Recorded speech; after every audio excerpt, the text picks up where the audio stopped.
Well, hello everybody. It is Friday night. It's the F1 show with Andy and myself, Paul Holmes. Um, really happy to be here again.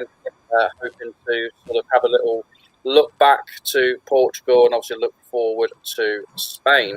How are we doing tonight, Andy? I'm all good, mate. I'm all good. I can't wait for this show. To be fair, I really can't. We'll give a bit more away in a bit, but obviously, again, to all the members that have liked or joined our group, we really appreciate it. Anybody who's gone onto our YouTube, subscribe. Again, like I say, we've got a YouTube channel. There's a link. There also is a prize up for grabs. Please like, share, subscribe. That's the main thing. But we've got a bit of a treat tonight, ain't we, Paul? We've got a real good treat tonight. One of our top contributors is decided, yeah, he'll come and join us. And me and yourself, Paul, we really appreciate this, don't we? We love having people on from the group. That's the main thing, to obviously add their opinions in, to talk about their passion, which is what we're going to do tonight. So, yeah, without further ado. Shall I bring him in? I reckon so, mate. I reckon so. So we have got Kevin Waters here. How are you, Kev? Yeah, I'm fine. Great. Thank you very much. It's no problem, mate. Thank you for joining us. You love motorsport? Oh, I do indeed. I've always loved motorsport. So obviously, this being the F1 show, this is obviously F1. Obviously, I spoke to you in the background, and you spoke to me. Well, F1 is your main focus, but what are the other sports? What are the other motorsports that you follow? I follow British touring car, British rallycross, British superbikes. Not so much nowadays, but I used to be well into it, but not so much now. If it's on the Brands Hatch, I'll probably go and watch it. Truck racing, anything. But I've heard on the grapevine, because you told me, you're a marshal. Yes. Yeah, I do a bit of marshalling at Goodwood, as it's literally half a mile up the road from where I live. And the marshals, I mean, this is something I really want to shout out. The British marshals are second to none. They really are. Like, if anybody wants to come into motorsport that can't drive, this is the best way to go. Do you agree with that? Definitely. I mean, there's websites you go on to, British Marshals, go onto there, and they send you out the forms and that. You go on a one-day course. They tell you where to go normally, and I've done one at Thruxton. It's a one-day course, and away you go. Just remember, you don't actually get paid for it, so don't be disappointed. It's actually a hobby, really, isn't it, for the marshals? Well, but they can't race without us. No, they can't, and we have to give. Obviously, people who are watching this, these marshals, the guys that are in orange jumpsuits, especially the British marshals, but marshals around the world, the best in the world. They really are. The only reason a weekend happens is because of these guys, and I'm sure the British marshals go to a lot of.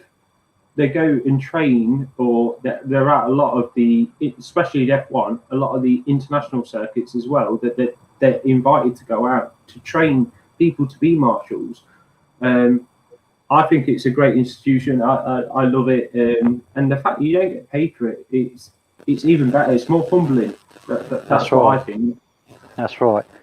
I mean, you do all the Formula One races. There's a group of English marshals that go to every race. And people learn from us, and we teach what we can. But yeah, it is good fun, good camaraderie. Yeah, we've had Martin, another group, obviously a member who's been on the show. He's obviously had a few comments this morning, obviously this morning, where I'm going. Obviously his name's not coming up, but obviously really happy to welcome, obviously Kevin to the Racing Line family is what we're looking at really now, aren't we? Really, we call it a family. It's the fun. We're all a family. So we'll get this started. Obviously, we look back to Portimao, the Portuguese Grand Prix. First thoughts on that. Kev, what was your thoughts on the Portuguese Grand Prix? Were you impressed, or was it a bit of a downer? It's a bit of a downer for me, to be honest with you. Very lacklustre. Yeah, but wasn't impressed with it at all. Wasn't impressed at all. But fingers crossed this weekend should be a lot better. But I think there's a bit of sandbagging going on, especially in FP2. Plenty of sandbagging going on. No one really wanting to show what they've got going. But tomorrow, FP3, it'll all come out. Oh, 100%. Paul, Portimao. Yeah. We got spoiled, didn't we? The first two races, we got spoiled. Yeah, I think I was about to say that, to be fair. I think that it was a bit of a come down from the first couple of races, especially the week before. Obviously, we had from the point of view where we've had it so far with rain, we've had it with sort of challenging. It was a bit of a foregone conclusion, wasn't it, in the end, I think, with the way it panned out. And with us being British, we love to see, obviously, Lewis doing well, but we also want there to be a bit of a fight going on. And it just felt, lackluster a little bit. So it just never happened. No. It was like it was waiting, wasn't it? Yeah. But the cameraman in the helicopter done well. Yeah, you see that? Yeah, he done very well. We got great shots, but not a great race. No. But also, going back, and we need to pay a bit of homage to this. It was the anniversary of two really tragic accidents that happened at a race that happened 2 weeks before, which was Senna and Ratzenberger. It was the anniversary of, unfortunately, them losing their life for this sport. We need to pay homage to both of them, because I think, from my own point of view, I think people, because Senna was so big, they forget about Ratzenberger, and this is how the weekend happened. Barrichello had a horrendous crash on Friday practice. That's right. Ratzenberger actually lost his life on the Saturday in qualifying, and Senna was adamant this race shouldn't go ahead, but then went and raced, and then Senna lost his life. And this was the anniversary of this, he died in 94. We need to pay homage to it. These guys do really put their lives on the line. I mean, yourself, you say you're a marshal. You know what these guys do. I reckon you've seen some crashes in your time and thinking, wow, how are these walking away from this? But that's the thing. They don't walk away from it sometimes. Yeah. Yeah. I mean, the safety voices on the cars nowadays are second to none. I mean, back when Senna and Ratzenberger had their accidents, the cars were quite flimsy, to be honest with you. Yeah. I suppose, really, all you got to do is look back to last year with obviously Grosjean. That obviously he did. So here he is, right on par. So Grosjean last year, obviously, the safety aspect side, it showed how much it has come forwards, because this guy was very, very lucky, wasn't he? That's right, very lucky indeed. The burn on his hand, that's all he's got, is that burn on his hand. And I said to my wife, and when I watched it, I was gobsmacked. I was shocked. Me and yourself, Paul, were on the phone at the same time with a couple of other lads, and we just couldn't believe what we were seeing, because, and I'm going to be blunt with it, and I'm sorry if people get offended, I've seen people die for less. You know what I mean? I didn't see anything past that this guy was unfortunately going to lose his life on that day, and it was an absolute miracle that he walked away. I just can't believe how calm he was. I mean, he must have felt like ages in the car for him, but he was just so calm. He sort of pulled himself out and jumped the barrier. But he was very lucky boy that day. The halo saved his life, didn't it, really? That was the other side of it. The halo. Something he appealed against saved his life. And again, to the FIA doctor and the FIA guy who drives that, hands down to you guys. I mean, absolutely amazing work. again, this is all marshalling as well, isn't it? It's just these guys. Yeah. It was just absolutely amazing. Without the halo, I think he probably would have been decapitated. To be honest with you, yeah, did right under the where it was. Yeah, that's the thing for me. When you saw where the car was wedged, it was it was what was left of the car anyway. So all the metal went up over the halo, which saved him. But I think we would have been looking at another death if it wasn't for the halo. So we are going to see.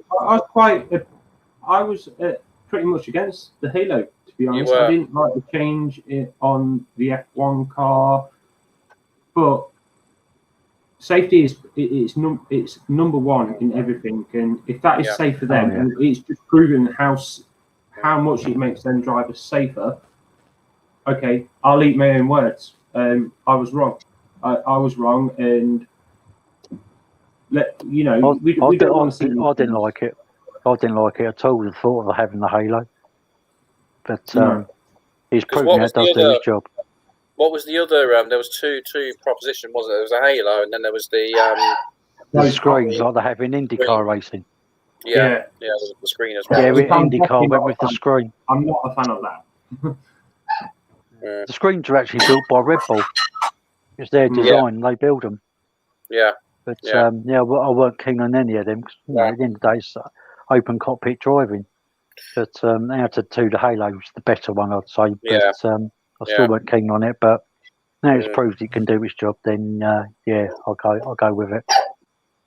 So just on a slightly more positive note, you had a picture of Grosjean, which you brought up, and he was in a different, different tyre. So he's getting his free test drive. Yeah. So he's back in a race car at some point this year. When it's France, isn't it? I think he's back in an F1 car because he actually races in the Indy Series, but he's now finally back in F1 in a really decent car. So when's he racing? Is it in the Ferrari? He's doing a French Grand Prix, isn't it? I think. He's not had his final seat fit in yet, so. But just like the suit. Nice seeing back. Nice seeing back. It is nice seeing back. He still races. Yeah, his IndyCar series, I think he's only doing the road circuits. I don't think he's doing the ovals. No, he's not doing. Yeah, that's what I mean. He's doing track. He's doing actual tracks, not ovals. To be fair, he's not doing that bad in it for a rookie because it's his rookie season. Not a rookie. He's not a rookie driver in the grand scheme of things, but he's a rookie into that. It's not doing too bad. A lot of competition. Like I say, the IndyCar Indy Series, for anybody that's watching, it's really hard to get your head around how it works and how championship points work. But it's a money. There's so much money in IndyCar, and that's why Grosjean couldn't get an F1 seat. I don't blame him. I don't blame him for going over there and testing himself, really. Andy, we've got a question from Martin, I think, for Kevin, with our friend on the show. Question for you. I've seen the question. What are your thoughts on Mazepin? You should give up now before you hurt someone. I see a P45 coming. I really do. I don't see a P45 coming because by the sounds of it, his dad's going to buy the Haas team by the end of the season because Haas wants out and he's hanging around with his wallet in his back pocket. So I can see him buying it just to keep his son in Formula One. But even the drivers, even today, commenting he's never going to change. I think the thing is, I said this last week. Was it last week or the week before? We spoke about this guy. It's obviously I was one for saying give him a bit of a chance, give him a few races, and hopefully you'll start to see that he got his license for a reason and he can drive. But nah. Don't get me wrong. So he's got a super license. That's not easy to go and get. He's got a super license, but he's gone from F2 and rushed into F1 because his dad is the main sponsor of this team. Now, That's right. I don't think it's fair on him. I really don't think it's fair on him. I think it's too much. I don't think he learned F2 enough to know what F1's all about. Like that crash that he spun today. He didn't have a crash. He spun out and ended up in the gravel trap. That was him being naive, putting his foot down too early, and he spun out. Luckily, he didn't cause too much damage. And this is what I tell you something. It's taken the pressure off Lance Stroll, hasn't it? Really, because I was a massive. Yeah, Andy wasn't Lance Stroll. Look, he's proven himself. He can get on podium. He can keep control of the car. But Daddy needs to realise that this isn't right. Because I'm not being funny. You can keep getting. He will come a danger to the track. Everybody. He's going to become a danger at some point. And it was. Did you see an FP2? Did you see FP2 when he was released from his garage? Yeah. I mean, every single time he's involved in something. We saw it last weekend. What he did to Perez. Yeah. Naivety, absolute naivety. He should have moved over. No, take the racing line. But you've seen the blue flag. You need to ease off the throttle and get out of the way. And yeah, he's been docked points for it. But I don't know.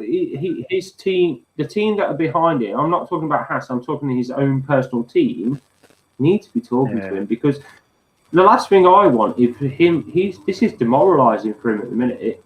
It's like, we're going to lose a guy that could potentially be a good driver. He's just being pushed too soon. So he should have done a year as a reserve driver. Just talk us through basically what happened in FP2, just to because I think Martin had asked a question. So what actually happened? Yeah, in FP2 he's being released from his garage to go onto the track to do some laps and that, and there was another car coming in, and they crossed paths, literally inches apart. It was an unsafe release by the team, but second incident today. So that's team fault. Yeah, that's team fault. But it's gone. Yeah. It seems to be an occurring thing. You can't always blame the team. He said, "I'm not getting the messages saying there's someone behind me," things like that. But I do think the Haas team, anyway, in general. I mean, there was it wasn't so much last season, but certainly the season before, there was questions about they had bits flying off the cars and things like that. So there has been sort of question marks over the whole team since they've come into the sport, and with a combination of having a driver like that as well in the sport, I think. Again, I think Martin made a comment about obviously money talks and things like that, but it really is playing jeopardy with people's lives when you're doing stuff like that, unfortunately. Exactly.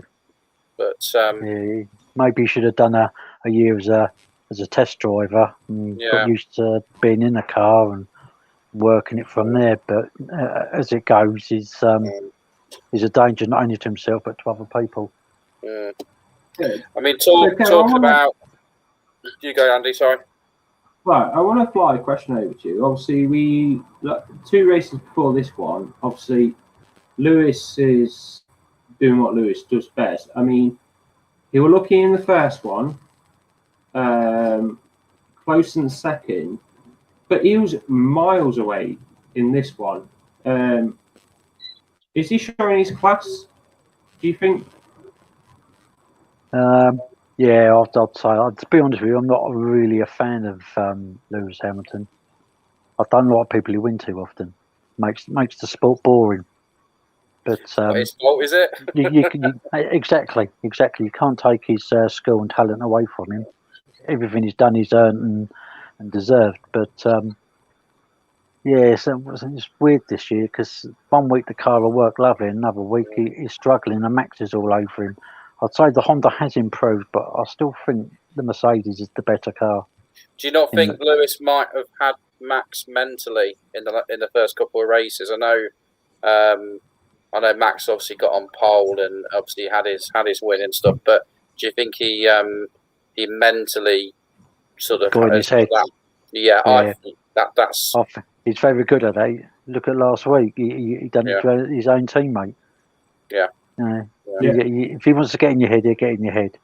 He doesn't care either way, but he'll win a race. It's just his talent. He knows what he's capable of, and he doesn't care, and he just make you look silly. Max is definitely, I believe, future world champion. Oh God, 100%. yeah, without a doubt. I mean, it will be interesting next year because now Lewis has been in F1 for coming up to nearly two decades because of his age. Max is still fresh out of FP2, and then you've got the new regulations should have been this year coming into next year, which look like FP2 cars. That's where I think Max is going to get the edge. I don't think if Lewis wins it this year, I think he'll retire. If he doesn't win it this year, he'll go into next year. But I think he's going to be at a loss. What's the question, Andy? These young bucks are as fresh out of FP2. So you've got your Landos, you've got Max, I think they'll wipe the floor. Yeah. But it's a question we've asked to all the guests who've come on so far: is do you think if Lewis wins this year, so he wins his record title, do you think he'll step down, or do you think he'll go on for another year? No, I think he'll go on for another 2 years. Yeah. Yeah. Really? I reckon he'll go on for another 2 years. He doesn't need to. I think he'll go on for another 2 years, whether he wins or not. But I think he will win this year because mentally he's there and beyond the other drivers. But when he does retire, Max will step up and it'll be Max. George Russell, I think, will be good as well. Yeah. This is the thing is, I don't think we'll obviously. I never thought in my lifetime I'll see a 7-time world champion twice. Exactly. Twice. And I think Lewis will go to 8 and retire. I don't think for a long, long time. I still think in my lifetime I'll see another 7-time world champion, but I don't think I will see someone eclipse 8 because this is becoming quite rapidly a very young man's sport again, or a young person's sport again. And these old guys, obviously, Alonso's coming back. Obviously, I've said it in a previous show. I don't agree with him coming back, but it's a money spinner for Renault. It's exciting what we've got. Do you think George is going to take Lewis's seat, or do you think it's Bottas's seat that he's going to take? I think he'll take Bottas's seat. Then he'll be there for when like Lewis does actually want to retire. But I think he'll replace Bottas, definitely. And Bottas looks like he's already given up. There's strong rumours about Max going to Mercedes as well. Yeah, but if Lewis retires, then George Russell takes over his place as number 1. Then there'll be a seat there for Max to go. But I can't. It definitely won't happen while Lewis is still around. Oh yeah, my thing was if Lewis steps down next year, if he does, then George will go to obviously Merc anyway. And then they might make a move, might make a beeline for Max. But you can't have Max and Lewis in the same side. They've learned their lessons before, and George Russell will be a really good foil for Max, I think, and vice versa. I do think George has got it in him to win a title. I think he's a good enough driver. But I think with the way they are, could be Jenson Button-esque. Do you know what I mean? Yeah. He could be a one-time world champion. Who's a really quality driver. You can't even put Jenson Button as not one of the best drivers that's ever happened to F1 because he proved it in such teams, and then he went to a team that we didn't even know and won a world championship. Exactly. A team that only lasted a year. Sorry, Kevin. I said he went to a team that only lasted a year. That team. Braun was only around for the 1 year. What a money spinner that was for Braun. Exactly. Jenson, he was in the right place at the right time. Yeah, that's the trouble with Formula One. If you don't make the right move at the right time, you look silly. Yeah, you've got a few drivers that have gone to places and they look silly. Braun bought the collapsing Honda team at the time, didn't he? Yeah. That's right. Yeah. Yeah, and I still say this now, and I think that Braun had a plan, and it was to get Jensen into a better team. And obviously he did. He went to McLaren. McLaren, That's right. all of a sudden, got their ears up thinking, tell you what, it's just won a world championship. What a money spinner of the week at. We're a British team in essence. We're going to have 2 British drivers. One of the best young up-and-coming one, and we've got a world champion. McLaren, at that point, were untouchable. Absolutely untouchable at that point. And talking of McLaren... guys, I don't know if anyone else is getting this, but there's some feedback. I don't know if anyone else is hearing that. Yeah, I'm hearing it. Yeah, I don't know if there's something... Stop now, ironically. But we're talking. Let's stay with McLaren as. Who's your team, Kev? McLaren. Paul. McLaren. Who's your driver? Honestly, we need to talk about this guy. One of the most outstanding drivers I've seen for a long time, and he's proving to be one of the best at the minute. Up there. Yes, he's not. He's ended up on 2 podiums in 2 seasons. It's his 3rd season this time. But it's. I mean, as McLaren fans, we've kind of gone through a lull period, but this is our hope, isn't it? Really, Lando is he's something else. Yeah, 3rd in the championship at the moment. Yeah, he's definitely taken over the #1 mantle in the team at the moment. He's carrying them forward. He's knuckled down. He's not so playful as he was. You can see he's taking it on. I think with Lando, he's doing them proud. The Lando situation is that you put him in a car which would challenge for the championship. So you put him in we talk about George Russell putting him into a Mercedes. Yeah. You put Lando into a Mercedes, he would challenge for the championship. Yeah. I think he's got all the attributes which Max hasn't got, which is the calmness, you can weigh up the situation. He's probably closer to me to what, say, Jensen was than even George Russell. I think he's that mould. A lot of people have compared him to Jensen, style and the way he uses the car. Yeah, definitely. That's what I see in him. Every time I see Lando driving, I'm thinking, that's definitely a Jensen style drive. He's just so calm with it, and nothing seems to faze him. And when you're interviewing him, he's what I love about him the most is he's a character. He's a cheeky little boy. He suits his, he's playing into his age, but he's now took a senior role in McLaren. Now, I know he's Zach Brown's little baby. Yeah. And they will nurture him and they'll make him into something because they're growing this team. This team at the minute has gone through a really bad period and it's getting better. And we've got an amazing young lad here. McLaren ain't going to let him go at all. And if they do, it's I hope not. Fingers crossed they don't. No, 100%. And I was really looking forward to Danny Rick coming on. I think that's more of I don't think it's a statement by McLaren. I think that's my personal opinion. That's somebody that Lando can learn of. This is a guy that's been in F1 for a very, very long time. Very experienced. Unfortunately, didn't get a world championship. From a team point of view, I'm a bit disappointed, Ricky, but you know who's the #1 driver, and that is Lando, because by far got the quicker car out of the two. But we haven't actually got the factual evidence to know that is, but it's quite apparent that Lando gets everything because he's their baby. Yeah, he's their poster boy, but I think Ricardo will get there quite soon. I know he's changed teams. Just needs to get used to the car, doesn't he? That's the thing about planning. Different style of driving that car to the Renault. Yeah, he'll get there. He'll get there. He's signed a 3-year deal. We now got the Mercedes engine.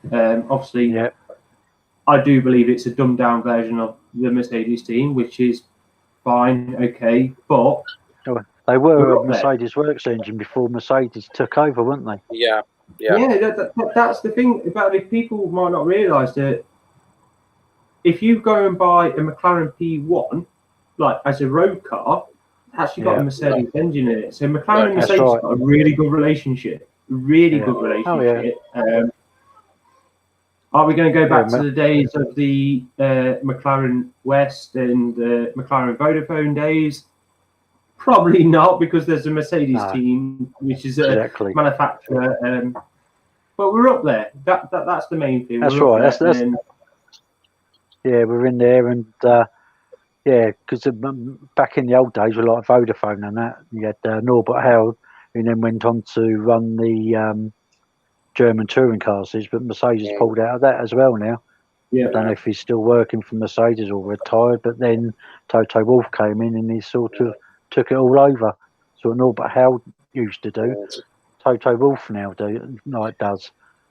Well, just as we rolled into that again, so we're talking about obviously staffing and obviously changes and swappers. We've got obviously just to sort of finish off the news stories from the last sort of week or so. We've got obviously these two guys.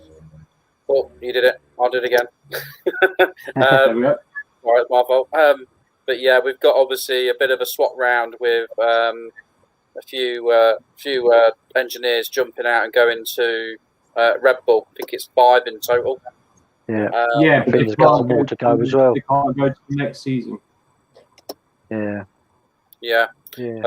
I think obviously I think we just covered it just before when we were offline. Was obviously Merck are trying to offer them more money now to keep them. But that's right. You kind of wonder what's going on. Why are they looking to move across the Red Bull? What's the appeal?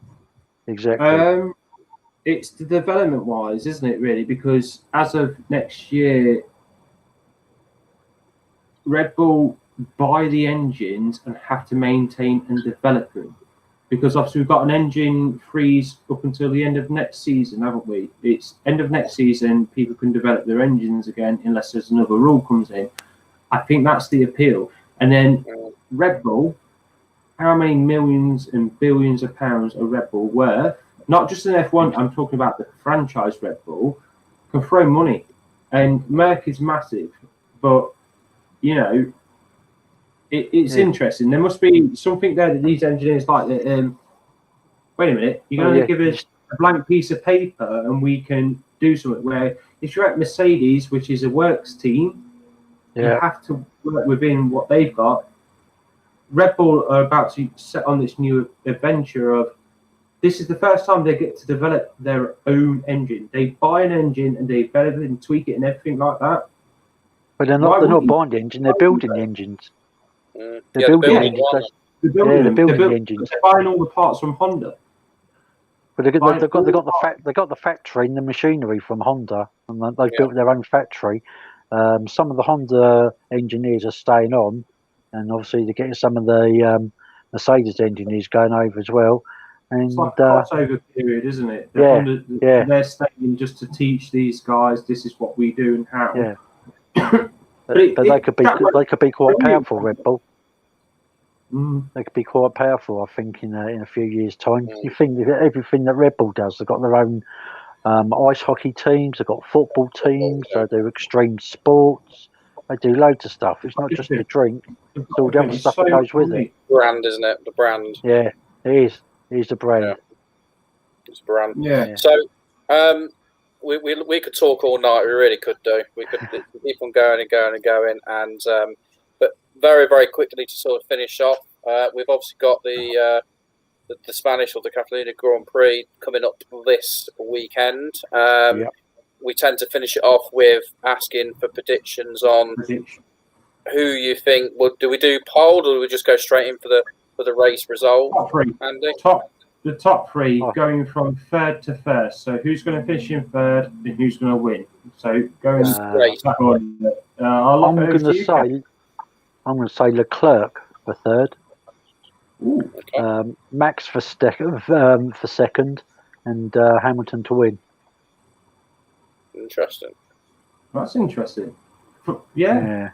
What's your reasoning? Why do you think Leclerc's going to get accounts of him? Because I don't think that the Ferraris are sandbagging the position where they are in the testing and that, and the free practice. I think that is their position, is where people like Lando and that are holding back. But if Leclerc can get in front of Lando, he'll be able to hold the place. He'll be able to hold the place. How funny is that McLaren are holding back? We weren't allowed to do this 5 years ago. In the last 5 years, where we were holding back. Paul, third to first. I'm going to go with nearer to Martin's one, which I just flashed up quickly. But I'm going to go with Lando third, Max second, and Merck obviously with Lewis on top to come out and win. I can't see any more than Lewis winning the race. Yeah, that's. I'd love it to be three different.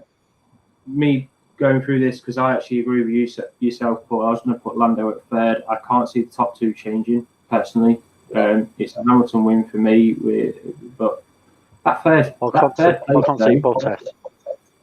No, I can't see Bottas being on the podium. Can't see what? Sorry, Kev?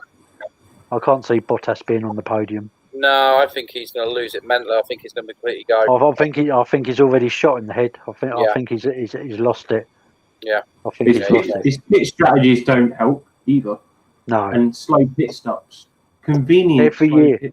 Every year he comes out. Yeah, I've up to my game. I'm going to do better than Lewis. First race, Lewis blitzes him, and that's it. And he goes down after that. He knows his role. He really does. Exactly. Kevin, like Paul said, we could talk all night, but obviously we've got to wrap this up. Kev, thank you so much for coming on. Do you reckon we could get you on again at some point? Yeah, I'd love to come back. Yeah, again, thank you so much to yourself, Kevin, Paul. Again, what a show. Really enjoyed it again. And yeah, echoing base what Andy said, really, thank you very much for coming on. No problem. We wouldn't be doing the right thing unless we advertise what we're flashing down below. Please do follow us on. Obviously, we've got Facebook, which we're on at the moment. You've got YouTube, Twitter, Instagram, and Reddit. Have I said them all? Please subscribe to our YouTube channel. We've got other videos on there, previous shows, and it's free. And we've got a competition running at the moment as well, which will run until we get to that 100. But yeah, anything else? And if anybody would like to come on here, please message us, and you're more than welcome to come on and do what Kevin's done, do what Vic has done, do what Martin has done. Just come on here and talk to us. If this is your passion, please come and talk to us, because it's our passion and we really love talking about it. Again, Kev, thank you so much for coming on with us. No problem. Really appreciate it. But it's night from all. I hope you all have a really good weekend. I hope you all enjoy the race. And don't forget, for all you British fans, British Touring Cars is back this Sunday. Well, this weekend. So we're not just F1. We're all motorsports. Touring Cars is back. If you've never watched it, go and watch it, because Rubbin is racing, and they definitely believe in that in British Touring Cars. They love it. But it's night for me, and see you all again. Yeah. Super.